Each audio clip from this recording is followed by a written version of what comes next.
Au nom de Dieu, le clément, le miséricordieux, que la prière, la paix et la bénédiction de Dieu soient sur le prophète Mohammed, sa famille, ses compagnons et sur nous tous.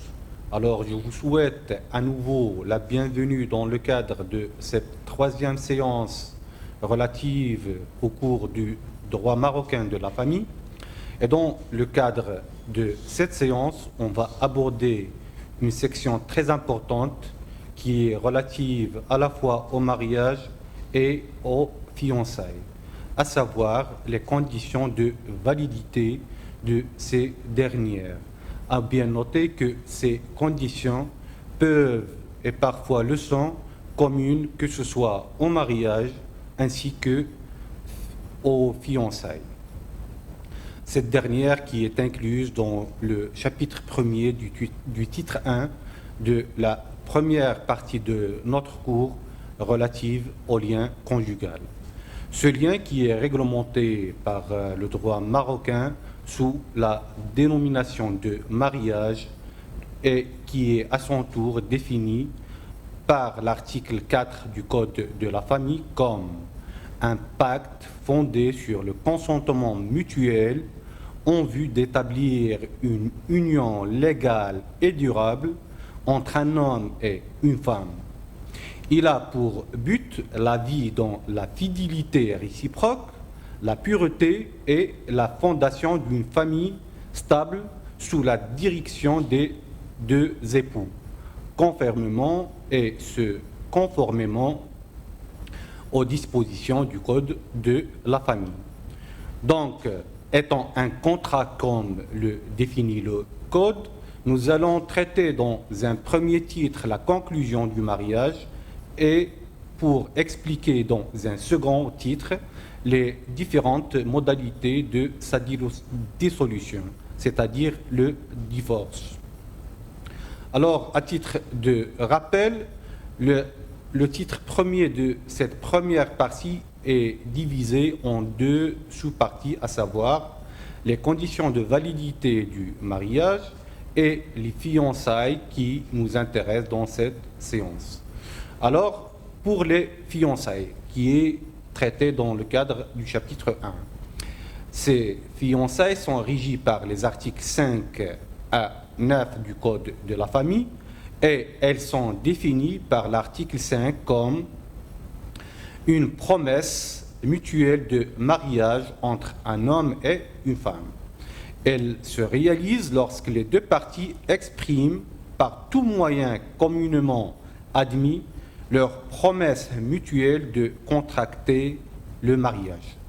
Il en est ainsi de la récitation de la Fatiha comme elle est admise par les coutumes, à savoir le droit musulman, et aussi par des pratiques admises par l'usage et la coutume en fait d'échange de présents. Donc, on peut prétendre qu'il s'agit d'une phase préparatoire du contrat de mariage. C'est ce qu'on déduit de l'article 6 du Code de la famille qui ajoute que les deux parties sont considérées en période de fiançailles jusqu'à la conclusion de l'acte de mariage dûme constaté. Or, la lecture des articles 8 et 9 laisse entendre aussi qu'il peut bien s'agir, et dans certains cas, d'un début d'exécution du contrat de mariage, notamment lorsque l'époux fournit la dot ou octroie à sa future épouse son trousseau de mariage dès la déclaration des fiançailles. Quelle qu'en soit la qualification donnée, on pense qu'on doit chercher les conditions de validité des fiançailles dans une première partie avant de parler de leur effet dans une seconde. Alors, en ce qui concerne les conditions de validité des fiançailles, outre les formalités exigées par la loi et les coutumes dans ce stade, ce qui nous intéresse est de savoir si ces promesses n'auront pas de valeur, compte tenu de la nature des fiancés notamment. En effet, cette situation est régie par le Code sous la dénomination de empêchement au mariage. Indubitablement, s'il est logique que les empêchements perpétuels rendent nul de plein droit le mariage ainsi que les fiançailles, on ne peut pas dire la même chose pour les empêchements provisoires. Alors, il nous faut définir et préciser ce qu'on entend par empêchement perpétuel et empêchement temporaire ou bien provisoire. Pour les premiers, c'est-à-dire les empêchements perpétuels, selon le Code, deux catégories d'empêchements sont activité, la parenté et l'allaitement. Pour la parenté, à ce titre, le Code prohibe le mariage, que ce soit pour parenté sanguine ou pour parenté par alliance. Alors, qu'est-ce qu'on entend par ces deux notions? Alors, en ce qui concerne la parenté sanguine, alors, en vertu de l'article 36 du Code de la famille, celle-ci vise les proches utérins de l'homme du premier degré, à savoir ses ascendants et descendants. Les descendantes de ses ascendants au premier degré, les descendantes au premier degré de chaque ascendant à l'infini. Pour la parenté par alliance, l'article 37 du Code cible les personnes ayant une relation sanguine, utérine et ou d'alliance avec l'épouse de l'homme, à savoir ses ascendants dès la conclusion du mariage et avec les descendantes de l'épouse, à condition que le mariage avec la mère ait été consommé à tous les degrés avec les ex-épouses des ascendants et descendants dès la conclusion du mariage. Pour l'allaitement, celle-ci entraîne les mêmes empêchements que la filiation et la parenté par alliance. Alors, avant de voir la portée des empêchements pour allaitement, on doit préciser les conditions exigées pour qualifier l'allaitement comme empêchement. Alors, pour les conditions rendant l'allaitement un empêchement, on doit se référer à l'article 38, alinéa 3 du Code, qui précise que l'allaitement ne constitue un empêchement au mariage que s'il a eu lieu effectivement au cours des 2 premières années avant le sévrage. Donc, une triple condition à respecter. Il faut qu'il y ait allaitement naturel, il faut que cet allaitement ait eu lieu par la mère de l'un des futurs époux et durant les 2 années qui suivent la naissance du futur marié. Alors, pour la portée de l'empêchement pour allaitement, aussi, on doit se référer à l'article 38, alinéa 2 du Code, qui précise que seul l'enfant allaité est considéré comme enfant de la nourrice et de son époux, à l'exclusion de ses frères et sœurs. Donc, seul l'enfant allaité sera privé de se marier avec les enfants de sa nourrice. Leurs frères peuvent se marier librement. Aussi et évidemment, les empêchements pour cause de parenté seront imposés à l'enfant concerné. Maintenant, on va parler des empêchements provisoires qui concernent, outre la question de la minorité, cette expression de temporaire doit être entendue non seulement pour les autres cas que ceux prévus par le Code à titre d'empêchement perpétuel, mais aussi l'ensemble des circonstances temporaires qui interdisent le mariage pour la simultanéité de 2 événements qui sont liés en principe à la volonté de l'époux de se remarier ou de se marier à nouveau avec une autre femme. C'est ce que le Code désigne par l'expression de polygamie. À ce titre, la question qui se pose est celle de savoir si les fiançailles seront valides en l'existence de ces empêchements. De notre point de vue, on répond par l'affirmative, car dans ce cas, les empêchements sont qualifiés de conditions suspensives, d'une part, et d'autre part, le Code interdit ces conditions pour le mariage et non pas pour les fiançailles qui constituent une phase de négociation, voire de préparation du mariage. Exception faite du cas où le mari possède déjà un nombre d'épouses supérieur à celui autorisé légalement, de quelque interdiction relative à la religion ou à l'état de la femme, on mettra l'accent sur les conditions que le Code exige pour l'autorisation de la polygamie, et ce, bien sûr, dans le cas où elle n'est pas interdite par le pacte de mariage ou bien par le Code lui-même. Autrement dit, contrairement à l'ancienne Moudawana où la polygamie était un droit absolu de l'époux, le nouveau Code de la famille a annoncé l'ère des restrictions, à savoir la monogamie qui est désormais la règle, tandis que la polygamie est devenue l'exception. Alors, on va aborder maintenant la question de l'interdiction de la polygamie. Et à ce titre, on doit se référer à l'article 40 du Code qui l'interdit dans deux situations, à savoir lorsqu'une injustice est à craindre entre les épouses et quand l'épouse aurait exigé de son époux qu'il s'engage à ne pas lui joindre une autre épouse. Alors, si la première interdiction a un sous-basement religieux, la seconde a un fondement contractuel. Alors, en ce qui concerne le sous-basement religieux de l'interdiction, il s'agit d'une application des injonctions divines prévues par le verset 3 et par les versets 3 et 129 de Surat les femmes, qui précisent que si vous craignez d'être injuste, n'en épousez qu'une, et vous ne pouvez traiter toutes vos femmes avec égalité, quand bien même vous y tiendriez. Cette condition vise à assurer la paix dans le foyer conjugal et préserver ainsi les droits de l'épouse et de ses enfants. Alors, pour le fondement contractuel de l'interdiction, il s'agit d'une application du principe de l'autonomie de la volonté.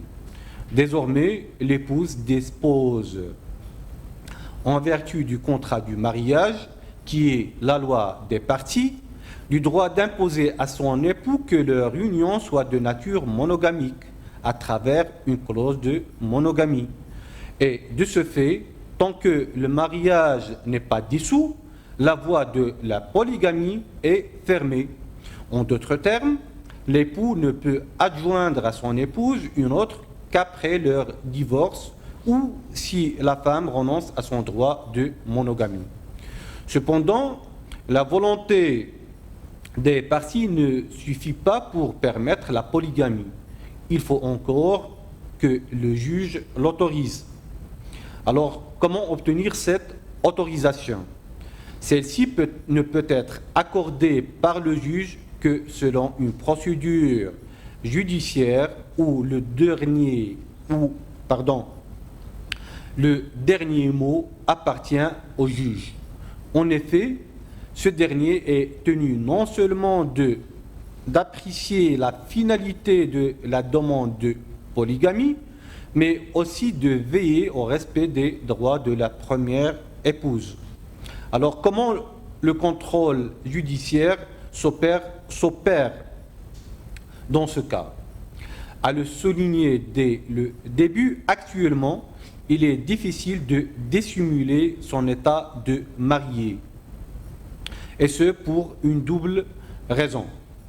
L'existence d'un dossier de mariage dans le tribunal et la mention de l'état matrimonial de l'intéressé en marge de son acte de naissance en vertu de l'article 68 du Code qui est prise en application de l'article 22 du Daïr du 3 octobre 2002 portant promulgation de la loi numéro 37/99 relative à l'état civil. Alors, il faut noter ce document indispensable pour l'autorisation du mariage doit être homologué par le juge.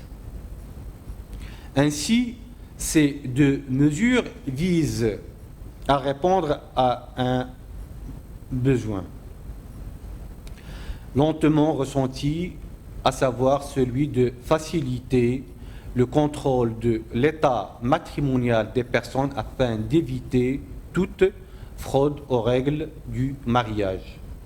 En tout état de cause, il convient de noter que, outre les conditions relatives à la forme de la demande, celle-ci ne peut produire effet que si des conditions de fond sont réunies, à savoir, et il convient de le noter, qu'en plus de l'absence de clause de monogamie exigée par l'article 42 du Code, l'article 41 du même Code précise que pour qu'elle puisse être acceptée, l'époux doit prouver que sa demande est justifiée par des raisons objectives et exceptionnelles, d'une part, et qu'il dispose des ressources suffisantes pour entretenir les deux familles et garantir tous les droits dont la pension alimentaire, le logement et l'égalité dans tous les aspects de la vie d'autre part.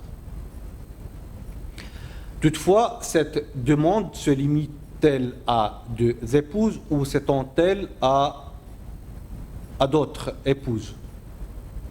Autrement dit, le mari peut-il demander à se marier plus de 2 fois, étant donné que l'islam l'autorise 4 fois? À ce titre, une partie de la doctrine répond par la négation.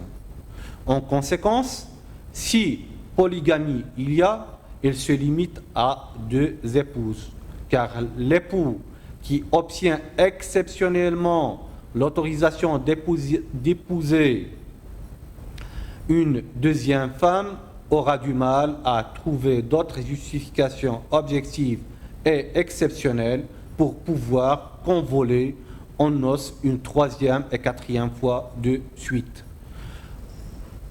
Pour les conditions de forme, à ce titre, on doit souligner qu'en plus de la présentation d'une demande écrite, l'article 42 du Code exige que ce dernier indique les motifs objectifs et exceptionnels justifiant la polygamie.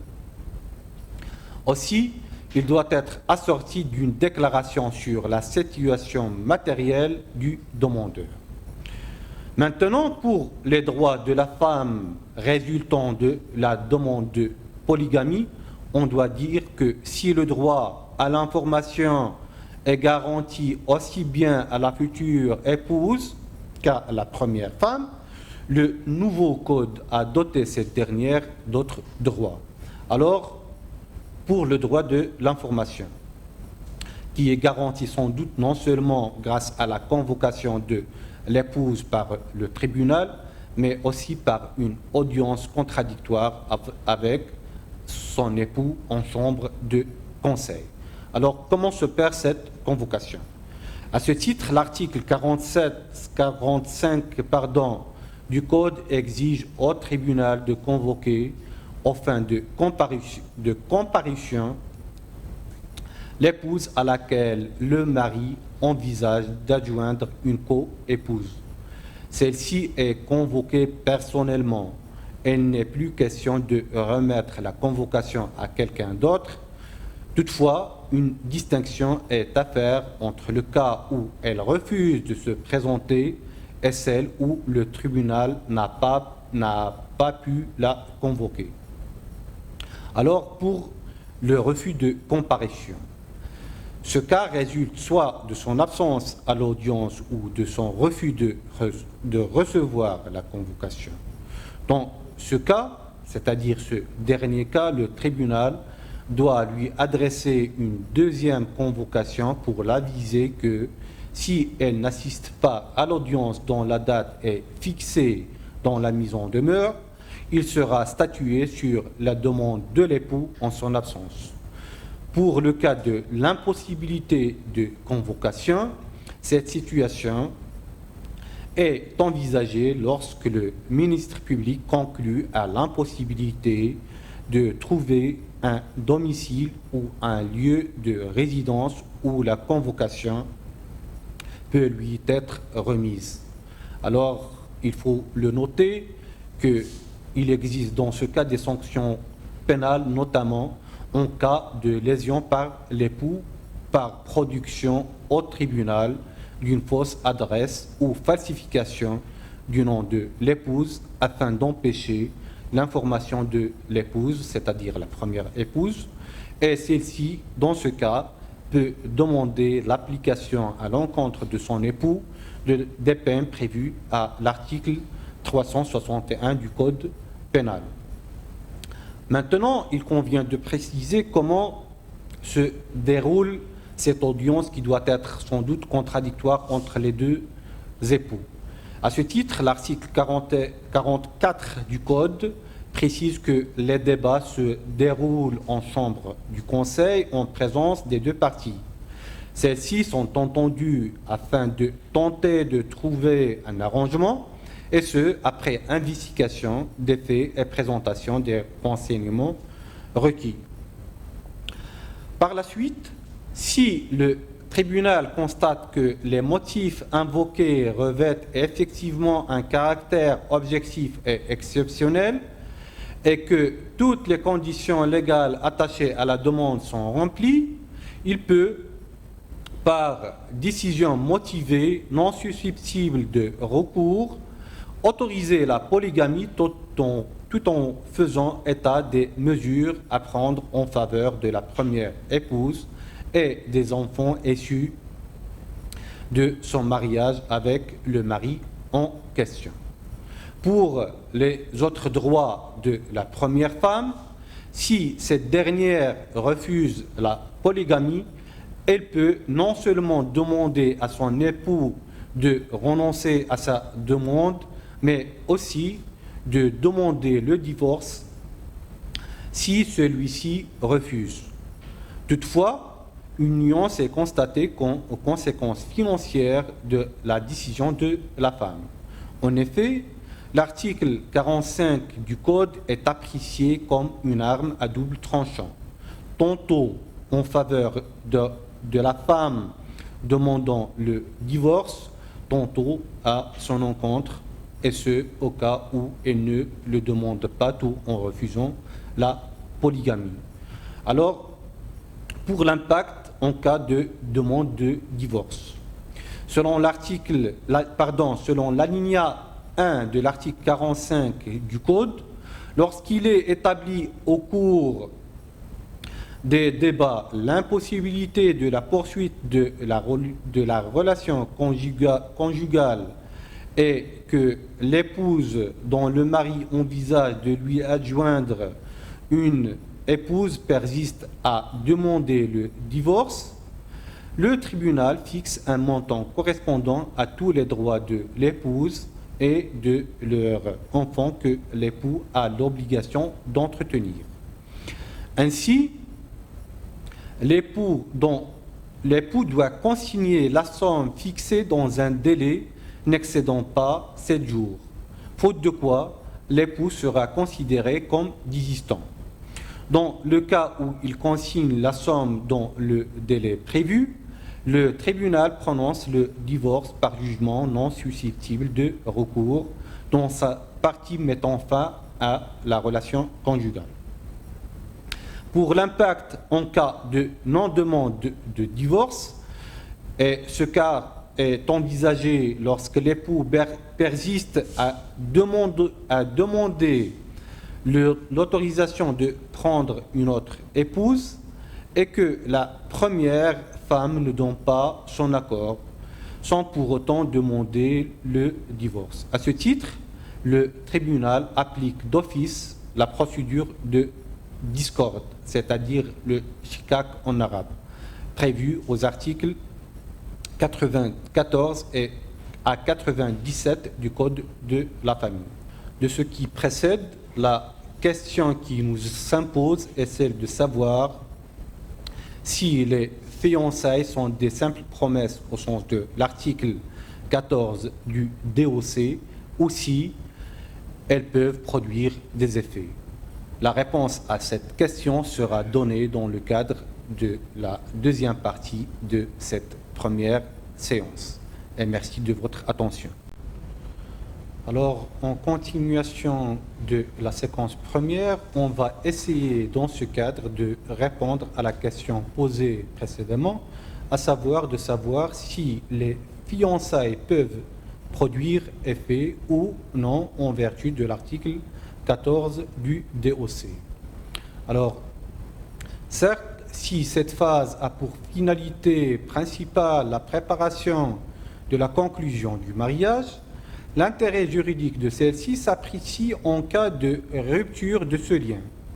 Néanmoins, mis à part le cas de la grossesse dans cette période qui donne lieu à un lien de filiation, le Code opère une distinction entre la rupture à cause de la rétraction de l'une ou des deux parties, et que ce soit volontairement ou par force majeure, c'est-à-dire le décès.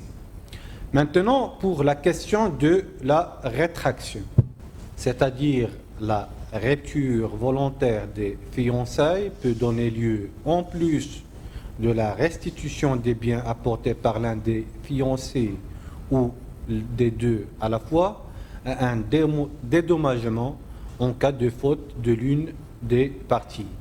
Pour le dédommagement, cette faculté qui est prévue à l'article 6 du Code permet à chacune des deux parties de rompre unilatéralement les fiançailles, et ce sans respect d'aucune formalité ou condition.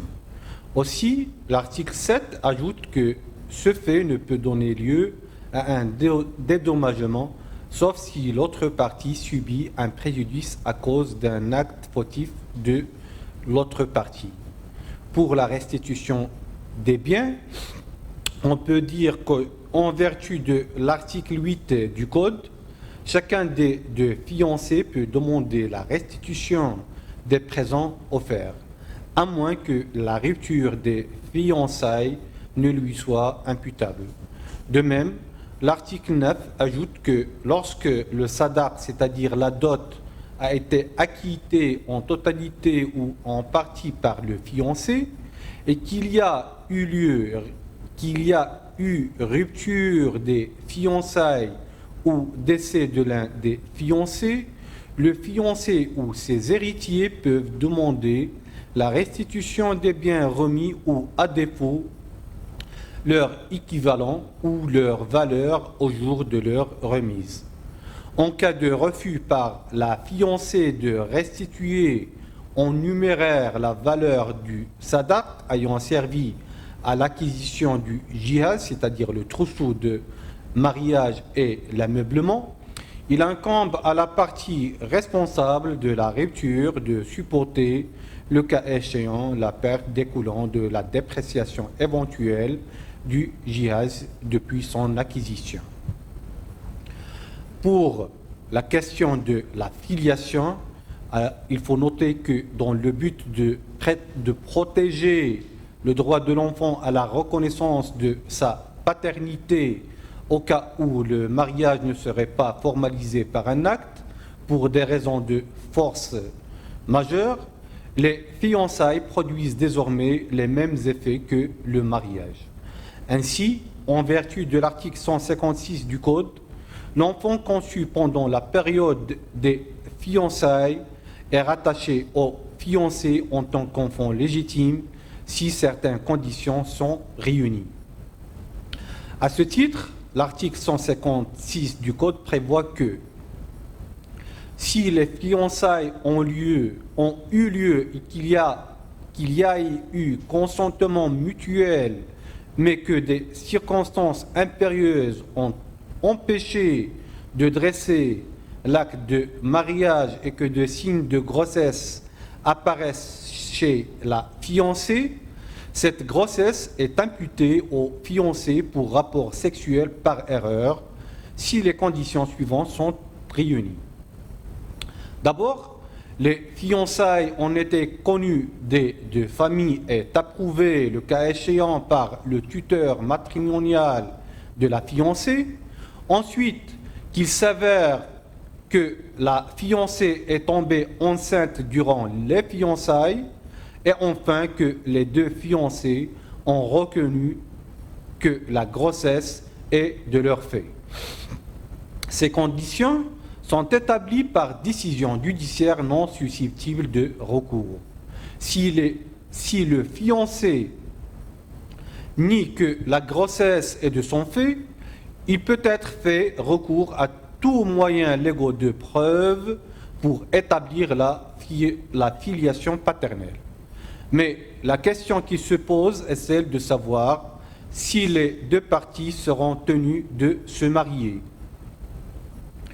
Alors, là, cette question fera l'objet de la 4e séance, Inch'Allah. Et à la prochaine.